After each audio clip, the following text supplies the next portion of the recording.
Now joined by head coach of the Sinclair Saints, Mike LaChance. Mike, thanks for taking the time to talk with me. Yeah, no worries. My pleasure. Mike, so you are now entering your 20th season as head coach in the OFC, sorry, but also specifically head coach of the St. Clair Saints, formerly the Fratmen. What does 20 years as a head coach, have you reflected on that at all in this off season or as training camp has started, what it means to you? Every time I look in the mirror, I see a little bit more gray. So yeah, 20 years has gone by fast, and to be honest, I didn't realize it would be able to happen like that.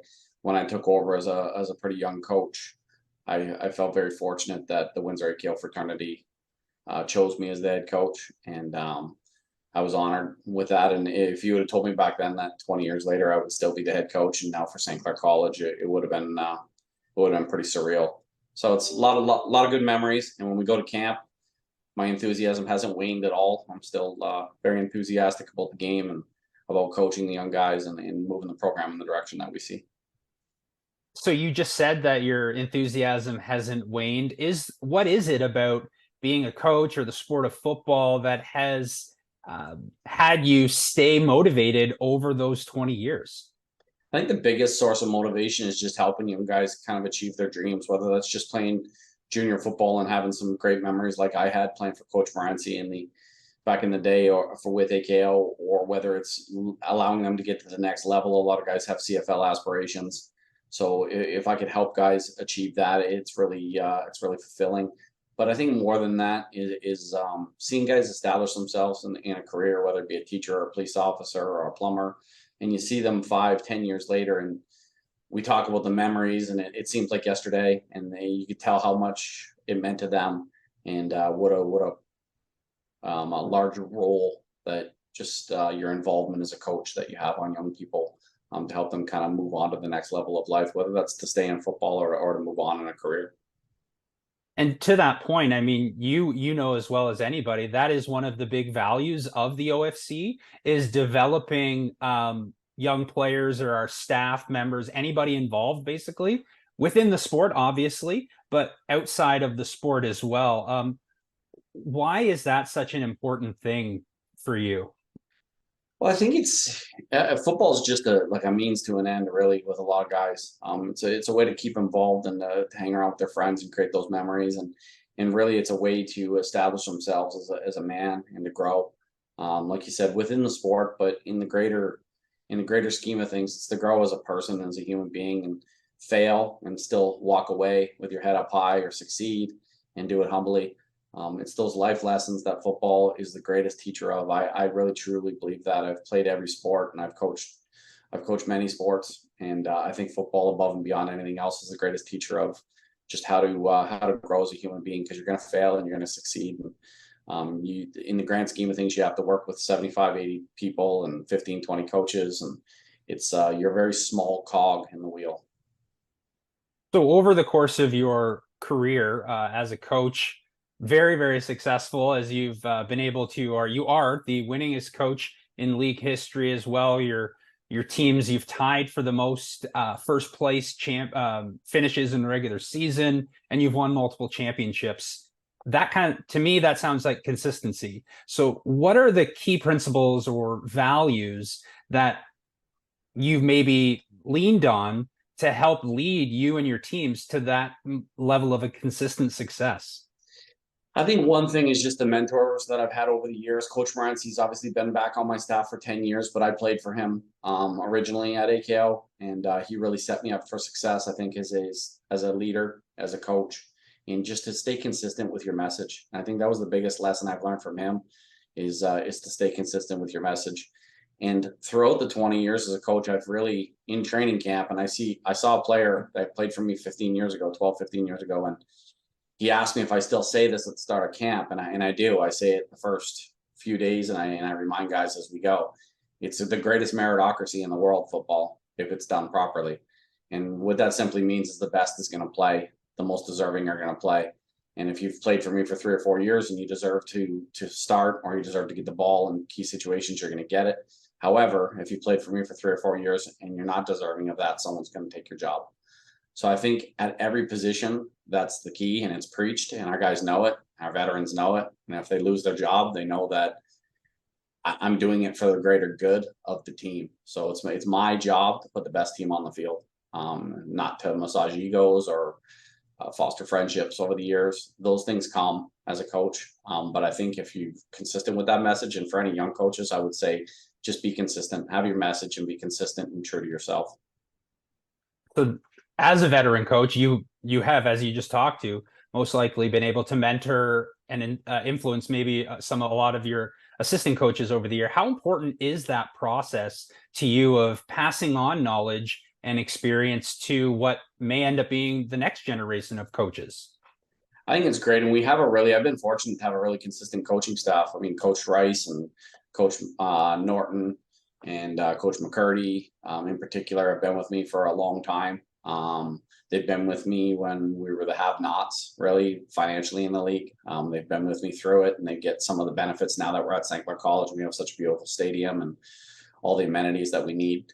So it's nice to have that consistency. I look at a lot of organizations that are struggling with success, and they change coaches every year or two.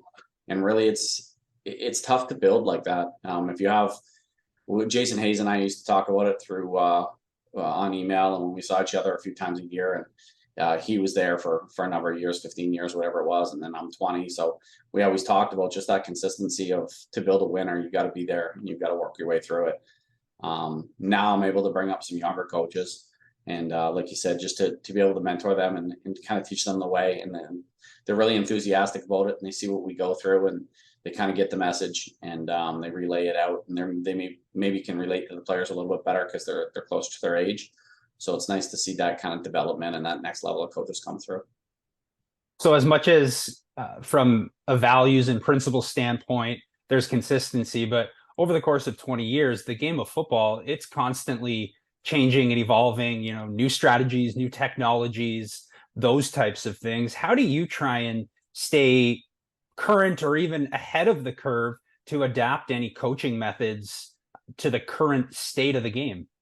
Yeah, really, I think as a staff, we really pride ourselves in that. And over the years, we talked about when changes come, we have to be better at it than the other teams, and that's the way to stay in that winning ledger all the time. To me, that's the way to get successful.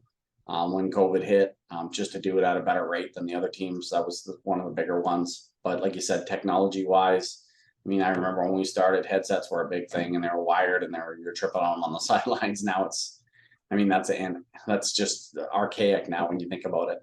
But there's analytics involved now, and we do a pretty good job with that. I mean, we could probably improve on it a little bit, but I think we've done a pretty good job with that kind of technology. Analyzing film hasn't really changed too much.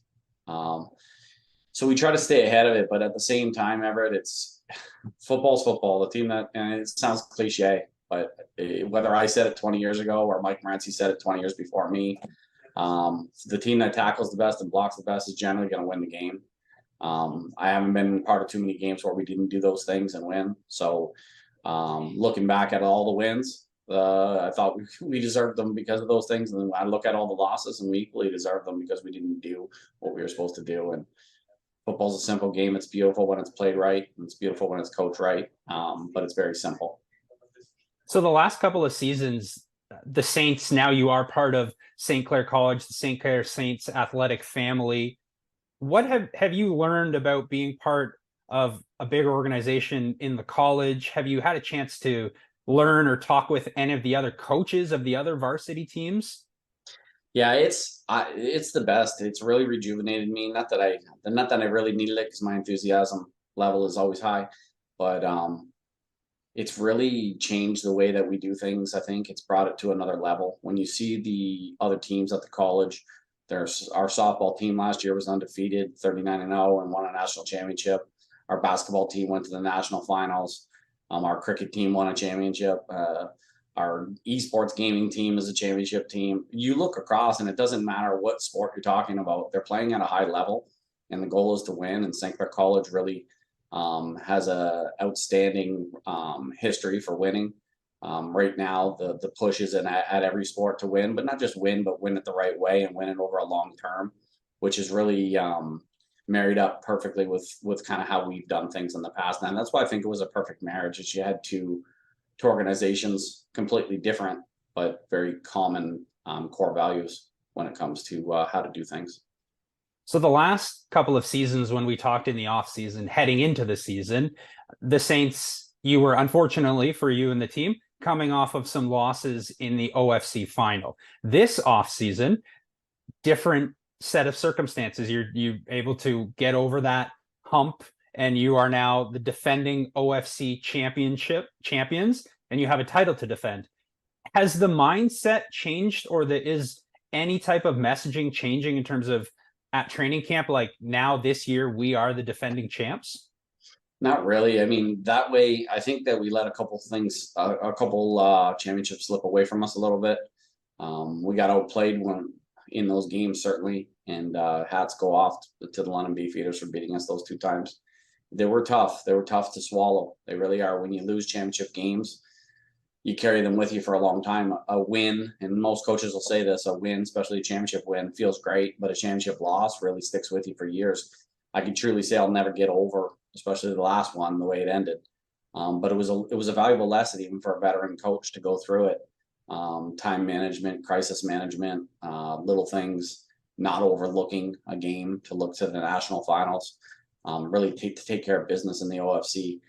We preach it every day. The team did a great job of it last year, staying focused on the goal at hand, and running the table in the OFC is not easy. There's a lot of good teams. So, and you play them twice, 3 times. You play a team like London or Hamilton or Ottawa 3 times. It's tough to beat a good team 3 times.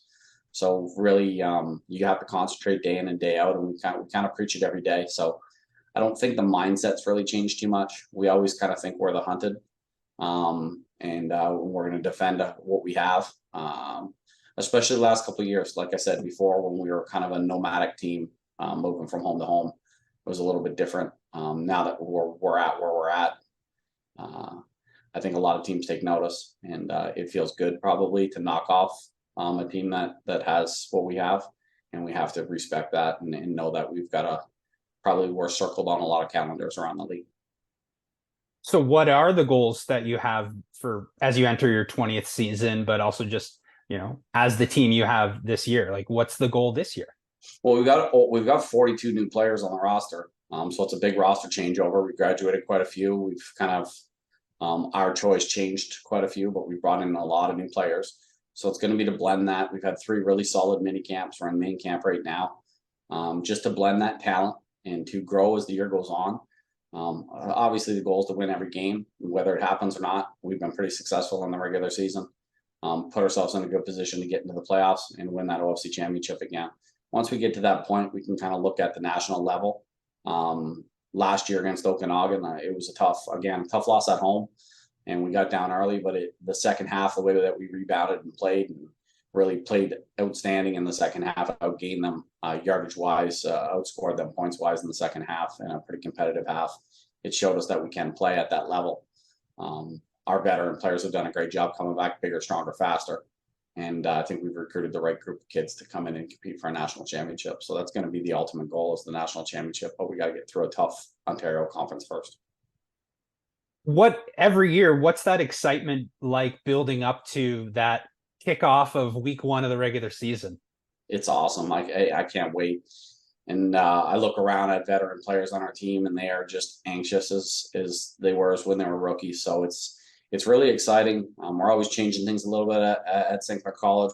We're building a new locker room right now, so our football locker room will be open the week of the Quinty game. So it'll be a little bit more level of excitement for our guys. But the amount of money and attention to detail that Sinclair College puts into the sports programs is second to none in the country, and really we're the benefactor of it. And it feels good to be part of something bigger and more special than before. Mike, well, I appreciate taking the time. And again, congratulations on 20 years as the bench boss of the St. Clair Fratman Windsor organization. There's a lot of different titles that you are head coach of the team. But as I said, congratulations and thanks for taking the time. You're welcome.